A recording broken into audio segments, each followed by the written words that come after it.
Hello friend, welcome to my channel. चलिए आज हम निर्वाचन आयोग के बारे में शुरू करते हैं। राजनीतिक दल को राष्ट्रीय या क्षेत्रीय दल की मान्यता देने का अधिकार किससे प्राप्त है? तो इसका सही आंसर हो जाएगा चुनाव आयोग। राजनीतिक दल को राष्ट्रीय या क्षेत्रीय दल की मान्यता देने का अधिकार किसे है? चुनाव आयोग का है। भारत के मुख्य निर्वाचन आयुक्त की पदावधि क्या होता है? तो 6 वर्ष या 65 वर्ष होता है।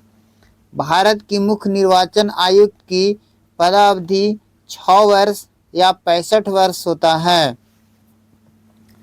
कहता है भारत के मुख्य चुनाव आयुक्त को किसके द्वारा नियुक्त किया जाता है? तो इसका सही आंसर हो जाएगा राष्ट्रपति के द्वारा। भारत के मुख्य निर्वाचन आयुक्त की नियुक्ति राष्ट्रपति के द्वारा की जाती है। किसके द्वारा की जाती है? राष्ट्रपति के द्वारा की जाती है। आगे देखते हैं।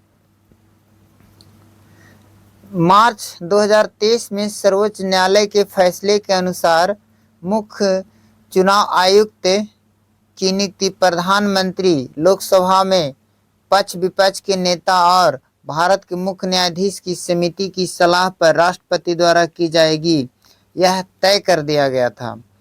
यदि विपक्ष का नेता उपलब्ध न हो तो लोकसभा में बड़े विपक्षी दल का प्रमुख इस समिति का सदस्य होगा। जब तक संसद इस विषय पर कानून नहीं बनाती है तब तक यह व्यवस्था लागू रहेगी।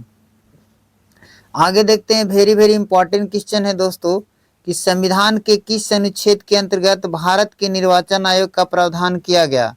तो अनुच्छेद 324 के अंतर्गत भारत के निर्वाचन आयोग का प्रावधान अनुच्छेद 324 के अंतर्गत किया गया। भारत के निर्वाचन आयोग का प्रावधान अनुच्छेद 324 के अंतर्गत किया गया। चलिए आगे देखते हैं दोस्तों।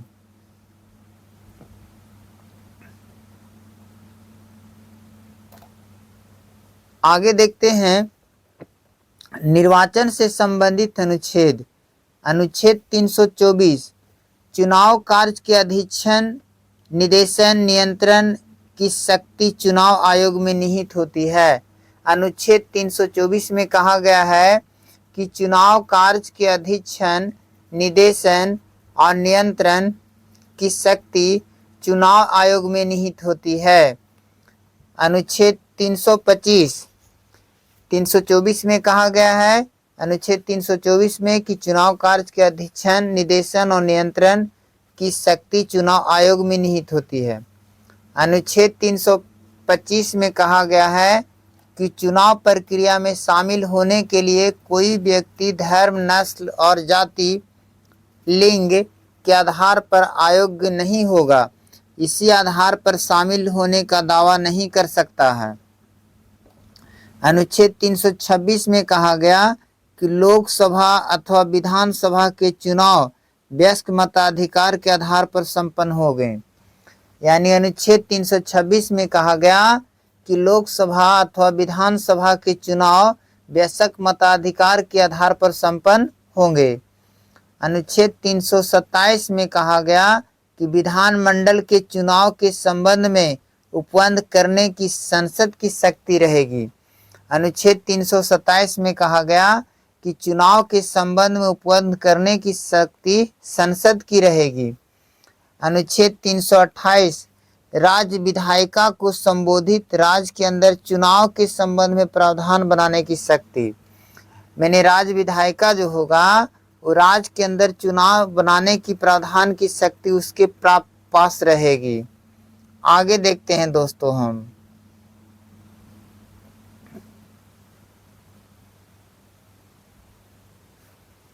आगे कहता है अनुच्छेद 328 राज्य विधायिका का संबंधित राज्य के अंदर चुनाव के संबंध में प्रावधान बनाने की शक्ति रहेगी। अनुच्छेद 329 कहता है कि चुनाव संबंधित विषय में न्यायालय के हस्तक्षेप पर रोक। चुनाव संबंधित विषय में न्यायालय के हस्तक्षेप पर क्या रहेगा? रोक रहेगा। अगला है अनुच्छेद 329 के क, प्रधानमंत्री अथवा लोकसभा अध्यक्ष के चुनाव के संबंध में विशेष प्रावधान। अनुच्छेद 329 के क में कहा गया है कि प्रधानमंत्री लोकसभा अध्यक्ष के चुनाव के संबंध में विशेष प्रावधान की बात कही गई है। संसद अथवा राज्य विधानमंडल के चुनाव का संचालित निर्वाचन आयोग करता है। संसद अथवा राज्य विधानमंडल के चुनाव का संचालन कौन करता है? निर्वाचन आयोग करता है। आगे पढ़ते हैं।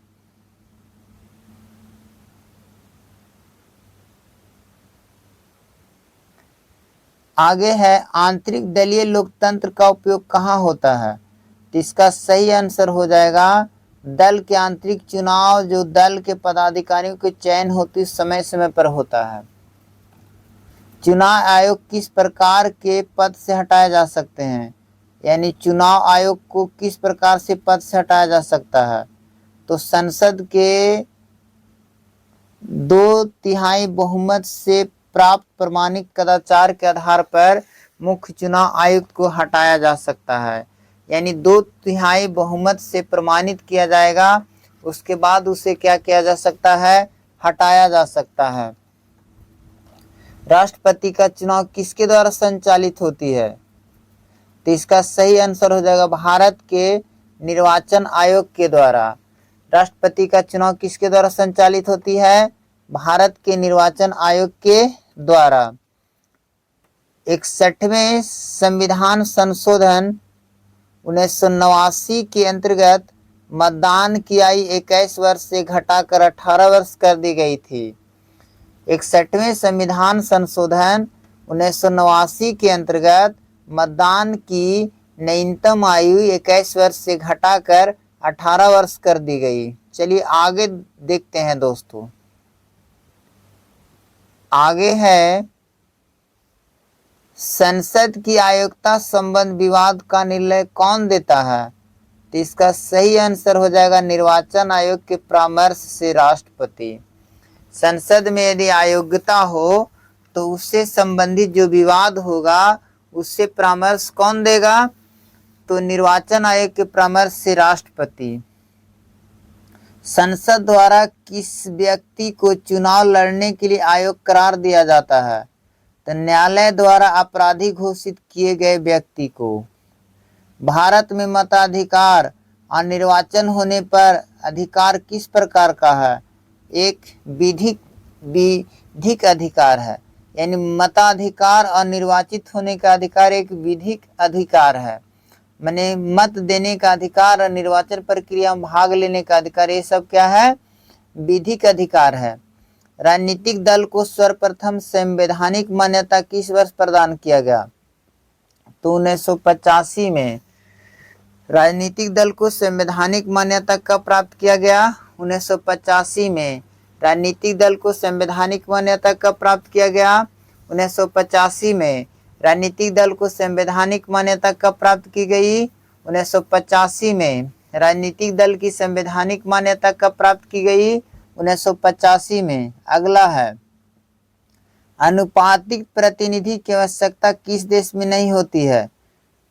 तो हो गया जहां द्विदलीय प्रणाली प्रचलित हो। जहां पर द्विदलीय प्रणाली प्रचलित हो वहां अनुपातिक प्रतिनिधि की आवश्यकता नहीं होती है। चलिए आगे देखते हैं। कहता है दिनेश गोस्वामी समिति का संबंध किससे है? तो लोकसभा चुनाव के सरकारी वित्तीयन से। दिनेश गोस्वामी का संबंध लोकसभा चुनाव के सरकारी वित्तीयन से है।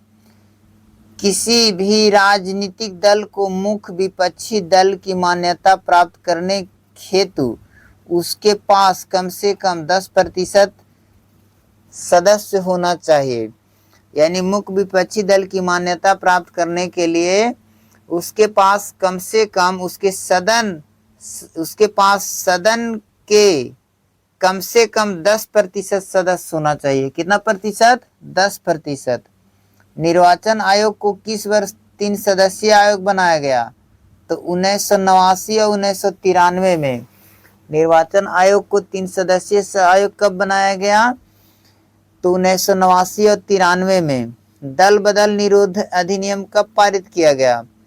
तो 15 फरवरी 1985 को दल बदल निरोध अधिनियम कब पारित किया गया? 15 फरवरी 1985 को। आगे देखते हैं दोस्तों। कतः निर्वाचन प्रक्रिया का आरंभ राष्ट्रपति द्वारा की गई किस अधिसूचना से? यह अधिसूचना जन प्रतिनिधि के अधिनियम 1951 की धारा 14 के अंतर्गत किया गया था। 1951 के अंतर्गत धारा 1900 क्या किया गया? 1951 की धारा 14 के अंतर्गत किया गया था। तो दोस्तों आज का क्लास यहीं तक रहेगा और इस तरह हम कोशिश कर रहे हैं अब कि YouTube चैनल पर अच्छा करेंगे। और धन्यवाद, मिलते हैं अगले क्लास में।